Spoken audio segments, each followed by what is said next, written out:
All right, guys, so a few more stories for you. Uh, First one we're going to talk about is my brother's foot fetish when he was a child. I don't know what it was, but it's kind of ruined me for life. So I don't remember how old we were. I mean, we could have been more than 2 or 3, something like that. But as a child, I'd get in, kid swing, be out swinging or whatever.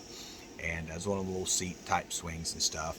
And I don't really remember this. I was too young, but just going by some stories that I've heard. But he would go out and he would chew my toes.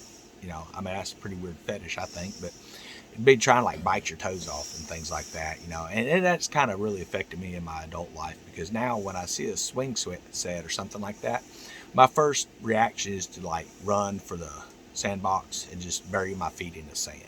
I mean, it's just kind of the way it is. But I don't know if he's going to watch this or not. If he did, yeah, I kind of told people about that.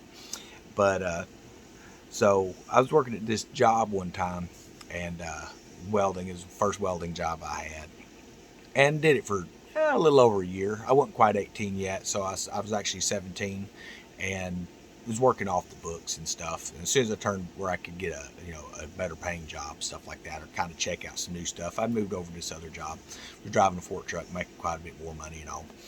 But anyway, so I'm working at this place, and uh, the owner son was like the worst screw up in the world. And every time you turn around, you have to fix your fix the mess ups. I finally had enough and I left. I was working at this other company. Well, my dad was a foreman back at the welding shop, and they had this big job they needed some certified welders on. So I was like, well, I can come out and help you out after work. So I pop in, I'm welding, and the owner of the company walks up and he's like, hey, so uh, what are you doing out here? And I'm like, I'm just helping out with this job, man. And I'd checked out this other welding place before, and it was a real dump. I mean, they didn't have anyone worth the crap. Every time you go to start, walk through the thing, they'd fire up arcs. You didn't have any of your tents or anything like that, or your shade curtains and stuff, and just burn your eyes up with welding and complete morons. And I left from there and went over to this job driving fork trucks. And I was telling about that.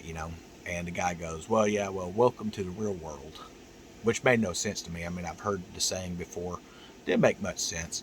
But I was like, whatever, man. Well, it was a little bit later on. I was helping with this one job out there, and this guy's like walking through the shop area, and he looks like he's, someone had just shot his favorite dog or lost his best friend or something like that. And I'm like, hey man, what's going on? He said, well, I'm losing everything. He's like, you're losing everything? He goes, yeah. He said, the IRS is going to be seizing his company because he didn't pay his taxes apparently. And I'm like, well, that really sucks, man. But welcome to the real world. It kind of, I guess that was a bad thing to say, 18 years old. But hey, I didn't care. It kind of destroyed him a little bit. I kind of get a kick out of it today. You know, so if you're going to be smart, say stupid stuff to people, make sure it at least fits the situation. Got another story here. I've been writing these down because I get some scatterbrained and forget stuff. But I was working at the park, and there was this really strange cat. he was he was different, man. He was really weird.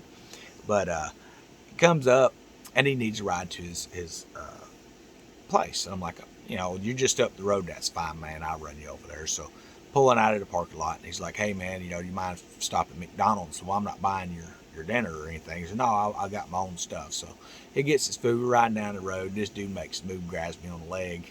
Says he was looking for the or his cup of tea or whatever he ordered from McDonald's. I don't know. Didn't seem like it. The cup holder's nowhere near where my leg was at, but kind of strange situation. I was like, yeah, you're not getting any more rides, man. Sorry. But he's at work one day and he's talking about his TikTok account. And I didn't know much about social media stuff at all. And I'm like, well, what is it? And he's like, this little short videos and stuff. I'm like, really? And this guy had like 100,000 followers, which I thought was kind of cool. I was like, wow, show me some of your videos, man. So he brings up this video. He said it was his top video. And this dude's like crawling across the bed in his American flag onesie type thing. It's like it looked like a women's onesie is what it looked like, like a swimsuit, one piece swimsuit. He's crawling across, it falls on the floor and starts dancing at a stripper pole. It's just like, okay, what the heck? Weird stuff. We come up to where it's Halloween, and we're all going to, everyone gets dressed up if they want to or whatever. I think I went as like one of the Resident Evil xenomorphs and stuff, had a Holocaust cloak with a weird alien face, a long tongue, and all that kind of cool stuff. And this dude shows up in the creepiest clown mask thing I've ever seen in my life. And he's like freaking kids out. I mean, they don't even want to come into the park because he's freaking everybody out. You know, he's kind of a weird dude anyway, but that was just a little above and beyond, even for Halloween. So, some different stories here. Some dating stories. You know, think dates that I've been on. I don't date anymore, and this is kind of explain why. But so it wasn't long after my kids passed and stuff. You know, a few months maybe. Went out on this date. It wasn't really anything special. Went to a Panera Bread, grabbed something to eat, shot the breeze. Thought things, you know, I was like, hey, you know, seemed like a decent person to talk to, but I just wasn't really feeling it. You know, I was recovering from a heartbreak and all, and uh, so I told the girl, I was like, you know, she's like, well, call me. And I was like, well, you know, get some free time, I'll call you. I said, but I don't really date, you know.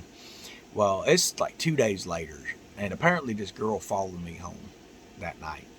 But I come out and I'm out messing around my truck, and I'm fixing to go to the store, and I just happen to catch a glimpse of a car that's I've never seen in the neighborhood. And I'm like, who is that? And I'm looking, I'm like, I swear that looks like that girl from the other night, you know.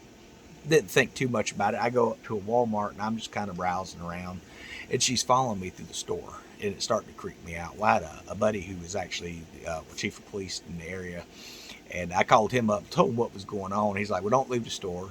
It's like, okay. So he gets there and he's like, okay, if you're ready to come out, come out. Don't acknowledge me when you walk by. Just, you know, what she's wearing. I'm like, well, I told him what she's wearing already. He's like, okay. So I come out and he stops her, he talks to her, and he's like, you know, don't be stalking him. You know, so apparently I had to stalk her at one time. Then there's this other one. It was kind of one in blind date situations and stuff. You know, someone, a friend's friend or whatever, and we exchanged numbers or whatever, and had been texting a little bit. And I was like, okay, you know, that's cool. So I was kind of excited about the date, go out, and the whole time we're at the date, he got the cell phone out. You know how they do, on the cell phone the whole time. And I'm just kind of like, okay, well, she's really not into this date. You know, it is just what it is. So I'm trying to, or maybe there's an emergency or something. So I'm like, you know, hey, if there's a family emergency, we can reschedule this. No, I'm just talking to my best friend. I'm like, okay, well, if it's something important, we can reschedule. No, I just like to text. And I'm going, really? I mean, you can't take 5 minutes away from a phone to get to know somebody. Okay, that kind of told me that things wasn't going to match up. I can't stand people that live with that phone in their face. That's why I'm not really natural at this YouTube stuff. I'm learning as I go. But yeah, so I'm just kind of like, okay, the waiter comes up, you know, he's like, hey, you know, what, have y'all ready to order? I said, how much do I owe you for the soft drinks? And he's like, what? I said, how much do I owe you for soft drink? It was like $4 or something. So I threw down $10, and I was like, you know, I was, hey, keep the change. And I just told her, I was like, hey, you know, when you can either order, get what you want to get, or you can leave whenever you feel up to it. That's fine. So if you ain't got 5 minutes to get off that phone, yeah, it ain't gonna work. I just walked out, you know. Just weird dating stuff. You know, you get these people and they're into like these weird situations and stuff. I've had friends that are women and stuff, and you know, or I thought it was just a real good situation, just be friends. You know, get to know somebody and stuff like that. What they call courting or whatever. It's not really dating. But every time that would happen, it would like just turn to crap real quick. You know, as one girl I went to church with, we'd go out and go bowling or whatever, and we'd usually split the tab. You know, one pay for bowling one day, the other pay for lunch or whatever type deal, and we'd just swap roles on who done that, and go hang out. This big mall areas, outdoor mall type stuff, and all that had Toys R Us, you know. And I always like make stuff kind of fun, you know. So grabbing Nerf guns off the shelf, shooting each other, stuff like that, you know, a lot of fun. Well, the next thing you know, they're trying to move in for a kiss or you know whatever, and it's just like, well, hey, we're just friends, you know. I'm not really into dating right now, you know. Get to know you, maybe that might change, but this situation is kind of mess up, you know. They're like, well, they don't want to waste their time if it ain't going anywhere. Well, I mean, I don't know exactly if there's like a book written down somewhere about how much time you got to get to know someone to know if it's going somewhere or whatever. But if you're not even technically dating, you know, or maybe they are in their head. It sounds to me like they got some issues there. It's usually a pretty big red flag. You wanna pay attention to stuff like that. Uh, I'll cut this one short. This will be my last little story here. So I Y'all probably seen him in a few little videos just in the background. I have an English bulldog. His name's Buckwheat. He's black and white or white and black or whatever. I don't really get into that. It's one of those philosophical debates, and he doesn't really have an opinion on it as long as you give him a treat. But I was up in North Carolina, was visiting with my great uncle, and I'm carrying him everywhere he goes. He's a puppy. And Dad had a lot of cats. I didn't want a cat getting on him or anything like that when he was a pup. So I'm carrying him down these stairs when there was a loose step. Apparently, it had some missing nails or something in it. But I'm coming down. It had been raining pretty heavy, so everything's real wet. Well, this step rolls, and I fall down this flight of stairs with this dog. My body broke his fall. And we bouncing down these steps. When I got done, I had like 4 bruises across my back, 2 bruised ribs. I had a bad bruise across the back of my spine, or just at the base of my skull where your spine runs up to it, where I actually caught that step. I'm surprised it didn't break my neck. But come down, and there's like cats flying out from under this porch and everything else, freaking out because of all this loud banging and all. And I can hear my dad and my uncle coming that way, and he says, "Hey man, did he just fall down the stairs?" What my dad's asking, my uncle's like, "Oh, it's probably just them cats out there." But they come out, and I'm like laying on the ground, and true to our family, we're like, "Hey man, what happened?" I was like, "Oh, I fell off that step. It rolled and I fell down." And so, "Oh, well, did you hurt the steps on the way down?" Well, probably, but not as bad as I hurt myself. So, but yeah, so I'm just trying to come up with some stuff to add in here for everybody. Just kind of show some background. Everybody's unique, and it's these backstories that kind of get you where you get to know people. So I figure in this channel, let people get a chance to get to know who I am, why I am the way I am. I try to see the humor in everything. It's probably not always the best attribute, because there are some situations where it's not really humorous. I'm gonna go ahead and talk about one, and I said that'd be the last. But so I was working as assistant general manager over here at this amusement park here recently, and I had the bright idea. What we're going to do is have a water balloon fight. It's almost toward the end of summer. The park's going to be closing down here pretty soon.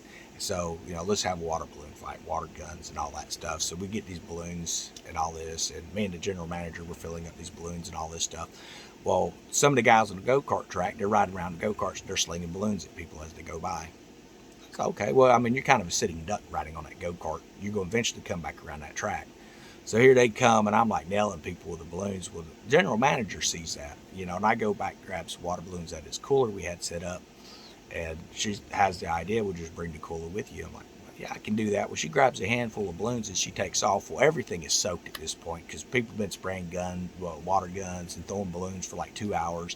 And she takes off across the park, and she almost gets to the location, and her feet come straight out from under her, up over her head, and she hits the ground, and the balloons got thrown up in there, and they all come falling back on her, busting.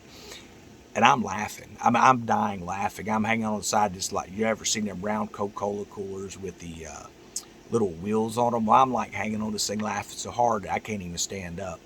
And she just has this look of like disgust on her face when she gets up. I can't believe people's laughing, I'm laughing. The crew's trying to see if she's okay. I said, there ain't no blood, nothing's broken, so it's time to laugh. That's the way I was raised, It's just kind of the way it is, Did you hurt the ground when you fell? Because you definitely hurt the balloons. But yeah, so it's just kind of like weird little stuff like that growing up, and some people don't like that kind of humor. I find stuff like that just hilarious. It really is. Again, as far as I know, my brother doesn't chew on feet and things like that. That must have just been a phase. I'm not really sure. I don't go around barefooted or in flip flops around him though, just in case. So, but I hope everyone has a great weekend.